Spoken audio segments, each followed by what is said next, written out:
केंद्रीय reserve police बल यानी सीआरपीएफ की 74वीं बटालियन ने माओवादी केंद्रीय समिति के सदस्य राउला श्रीनिवास, जिसे दुनिया रामन्ना के नाम से जानती थी, उसके स्मारक को ध्वस्त कर दिया है। यह कार्रवाई गुरुवार को एक संयुक्त अभियान के दौरान की गई। गोगुंडा वही इलाका है जो लंबे समय तक नक्सलियों का अभेद किला माना जाता था, लेकिन अब यहां सुरक्षा बलों का नियंत्रण स्थापित हो चुका है। आपको पूरी खबर बताएं इससे पहले आप हमारे चैनल को सब्सक्राइब जरूर कर लें ताकि आपको हर बड़ी खबर सबसे पहले मिल सके। नमस्कार, मैं हूं चंद्रशेखर और आप देख रहे हैं नवप्रदेश टीवी। इस घटना का महत्व समझने के लिए आपको यह जानना होगा कि रामन्ना कौन था। रामन्ना माओवादियों का वह शीर्ष नेता था जिसने साल 2010 में ताड़मेटला में सुरक्षा बलों पर अब तक के सबसे घातक हमले की साजिश रची थी।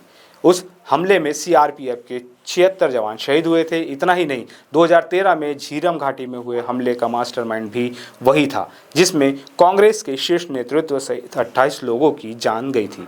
साल 2019 में हार्ट अटैक से रामन्ना की मौत हो गई थी, जिसके बाद नक्सलियों ने गोगुंडा में उसका यह स्मारक बनाया था। आज उस प्रतीक को सुरक्षा बलों ने मिट्टी में मिला दिया है। सीआरपीएफ की 74वीं बटालियन के सहायक कमांडेंट विदेको किए ने इस ऑपरेशन के बाद समाचार एजेंसी एएनआई को बताया कि गोगुंडा का यह पूरा क्षेत्र दशकों से नक्सलियों के कब्जे में था और विकास की मुख्यधारा से पूरी तरह कटा हुआ था। बदलाव की शुरुआत 20 नवंबर 2025 को हुई, जब सीआरपीएफ ने यहां अपना एक फॉरवर्ड ऑपरेटिंग बेस यानी एफओबी स्थापित किया।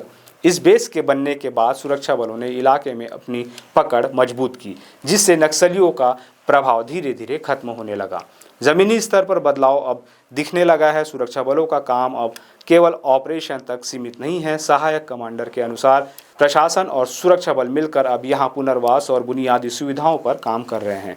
जिस गांव में कभी माओवादियों की हुकूमत चलती थी, वहां अब बिजली और पानी की आपूर्ति सुगम बनाने के लिए प्रयास तेज हो गए हैं।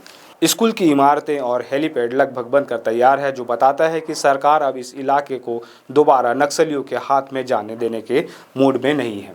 इस पूरे घटनाक्रम को अगर हम आंकड़ों के नज़रिए से देखें तो स्थिति और भी स्पष्ट होती है।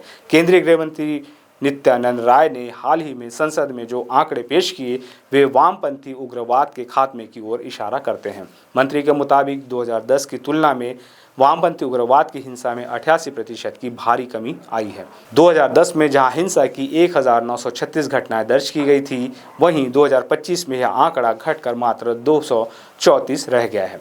अपने बच्चे के सुरक्षित भविष्य के लिए ये मंत्र याद रखें। 5 साल 7 बार। जन्म से लेकर 5 साल तक सुनिश्चित करें कि आपके बच्चे का एक भी टीका छूटने न पाए। पूर्ण टीकाकरण, संपूर्ण सुरक्षा। राष्ट्रीय स्वास्थ्य मिशन, झारखंड सरकार। मौतों के आंकड़े भी राहत देने वाले हैं। 2010 में नक्सली हिंसा में नागरिकों और सुरक्षा बलों को मिलाकर कुल 1005 मौतें हुई थी, जबकि 2025 में यह संख्या 90% घटकर 100 पर आ गई है।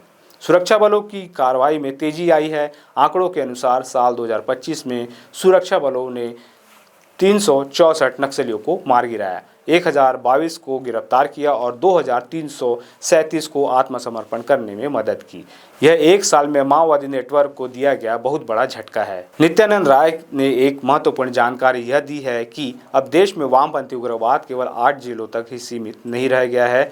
चिंताजनक बात यह है कि इन 8 प्रभावित जिलों में से 6 जिले अकेले छत्तीसगढ़ के हैं, जबकि एक जिला झारखंड का और एक ओडिशा का है।